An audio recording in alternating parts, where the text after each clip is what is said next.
오늘은 진리는 어디에 있나 라는 주제로 말씀을 드릴까 해요. 그렇게 진리가 어디에 있죠?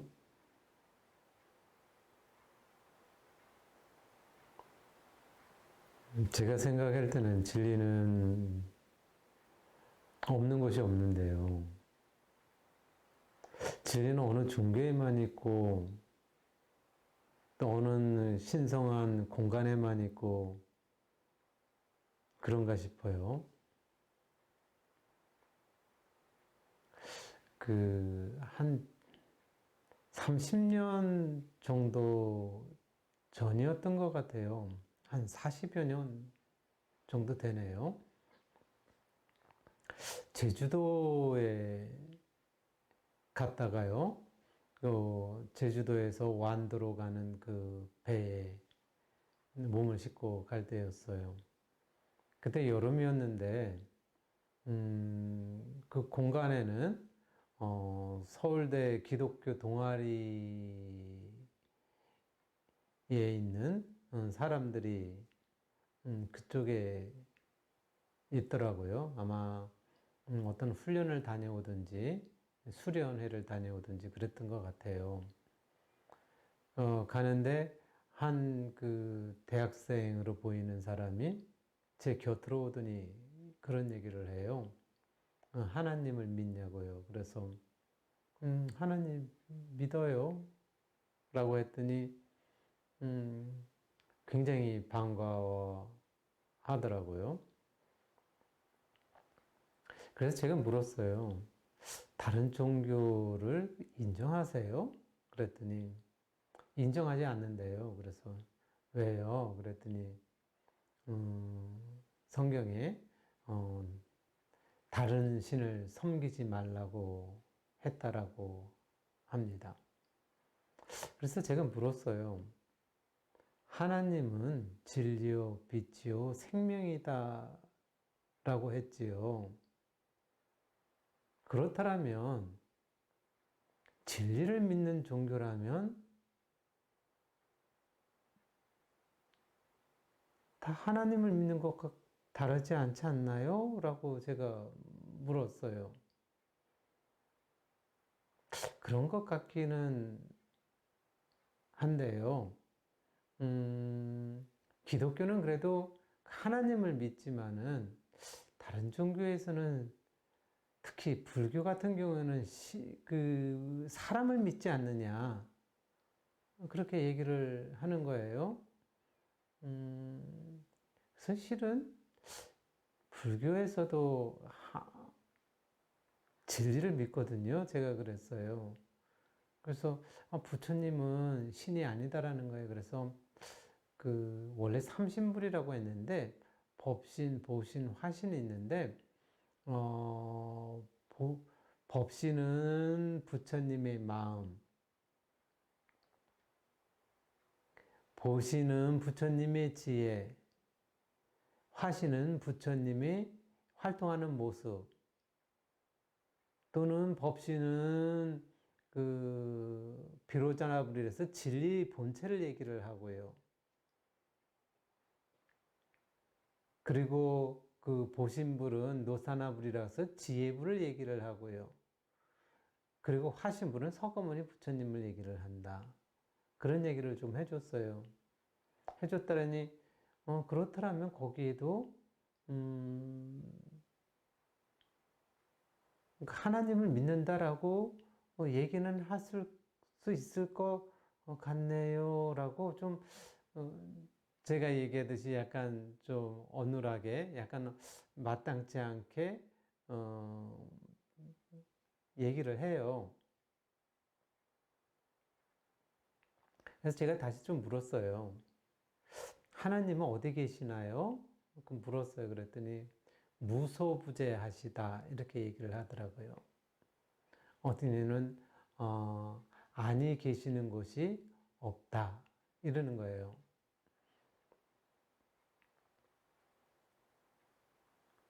그러면 그 하나님은 똥에도 계시나요? 그랬더니 거기에는 계시지 않는데요. 그러면 무소부재하다는 말씀하고는 약간 맞지 않는 거 아니냐. 어떻게 보면은 성당이나 교회에는 하나님이 계시는데 화장실의 변기에는 계시지 않는다는 말이 그게 과연 말이 될까요? 라고 했더니 그것 또한 의아하게 생각하기는 해요.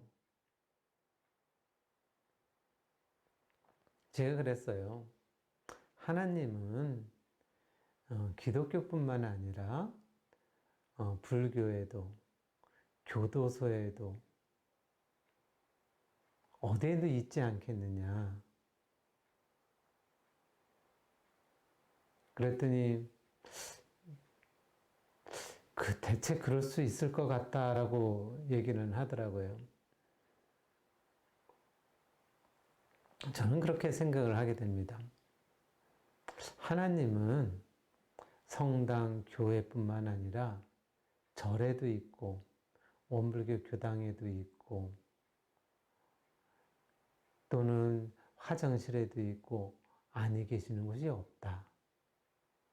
라는 것이고요. 왜냐면은 모든 것 진리를 모시는 곳, 진리를 탐구하는 곳이라면 그것은 다 하나님이 계신다라고 생각을 합니다.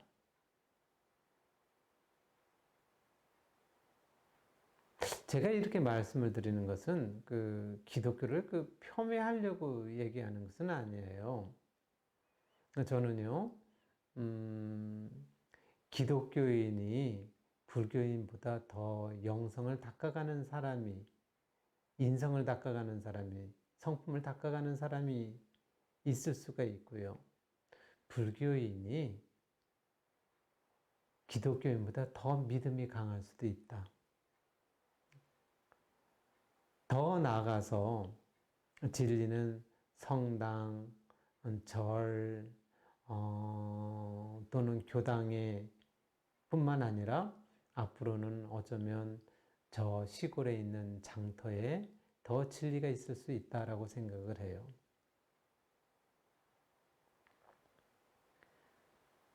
그래서 앞으로는 인지가 밝아지잖아요. 그러면은 진리는 종교뿐만 아니라 세상에 널리 편만해져 있다. 오히려 종교가에서 진리를 제대로 발현시켜서 살지 않는다라면 오히려 그것은 진리가 더 없는 공간이 될 수도 있다. 없는 공간에서 괜히 진리 전당이라고 거기서 의시될 수도 있다. 이것은 바람직스럽지 않다라고 생각을 해요. 예전에 그런 말이 있었어요. 한 스승이 제자들에게 새를 나눠줬어요. 세 마리를 각각. 그러니까 한 명, 한 명, 한 명에게 줬어요. 그리고 아무도 보지 않는 데에서 이 새를 죽여오라고 했어요. 근데 어떤 제자는 동굴에서 죽여오기도 하고요. 숲속에서 죽여오기도 하고요. 또는 아무나 창고에서 죽여오기도 했어요. 근데 그 제자들 가운데 좀 어눌한 제자가 있었어요. 근데 죽여오라 그럴 때가 해질녘까지 죽여오라고 했어요.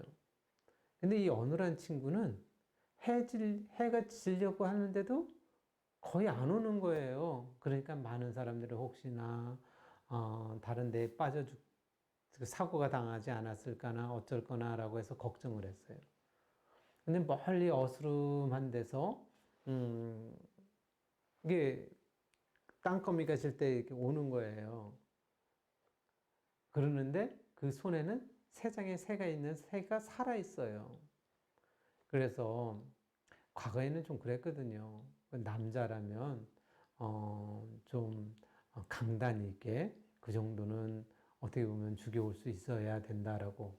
어찌 보면은 그 과거에는 전쟁인 또는 어떤 그 난리가 많았잖아요. 그러면 자기 자신을 지키려면 어쩌면 과단성도 있어야 되고 담력도 있어야 되고 그러길 바랬거든요.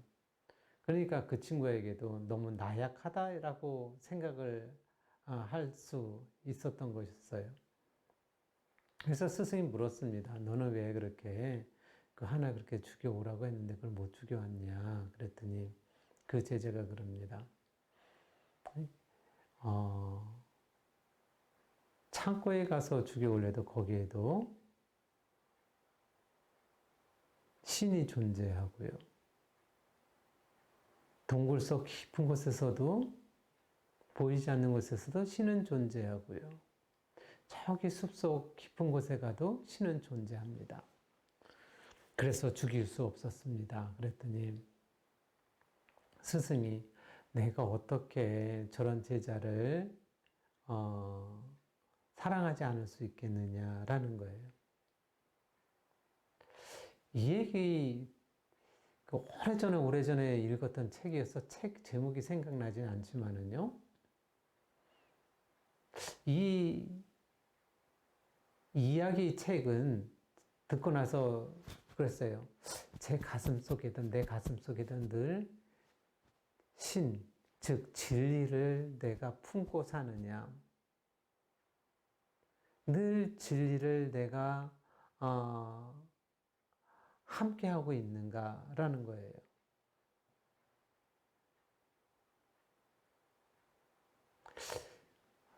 여러분들은 좀 어떠세요? 늘 진리를 가슴에 품고 사세요? 진리를 품고 사는 사람은 세상이 진리가 그야말로 무소부재하다는 것을 알게 될 것이고요. 늘 진리로서 자기가 하나 된 삶을 살려고 할 것입니다. 그것이 안 되니까 용식껏 살기도 하고 고정관념 속에서 살기도 하고 또는 어떤 길들인 습관 따라서 그냥 살기도 합니다. 그러다가 간혹 가다가 한 번씩 교당이나 절이나 성당이나 교회에 가서 한 번씩 상기를 하고 또 그때 대해서 약간 좀 정화된 느낌을 갖고 또 일상에서 또 욕심과 고정관념과 잘못된 습관으로 살아요. 앞으로는 인지가 발달된 세상이거든요. 우리가 가슴으로 이렇게 모시고 산다라고 한다면 그때는 성당이 아니어도 교회가 아니어도 절이 아니어도 교당이 아니어도 진리를 품고 사는 사람들이 많을 것이고요. 그 품고 사는 곳이 곧 성당이고 교회이고 교당이고 절이라고 생각합니다. 그것이 곧 하나의 장터라 할지라도 그것이 하나의 놀이터라 할지라도 그곳이 곧 살아있는 진리가 살아있는 성전이 아닐까 생각을 해요.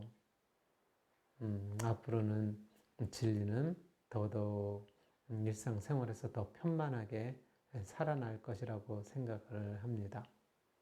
진리는요, 없는 곳이 없고 아닌 곳이 없습니다. 그리고 곧 자기가 진리라는 것을 알 때에 세상은 더욱 영성적으로 밝아지고 세상은 더더욱 살기 좋은 곳이 되리라고 저는 생각을 합니다. 이상입니다.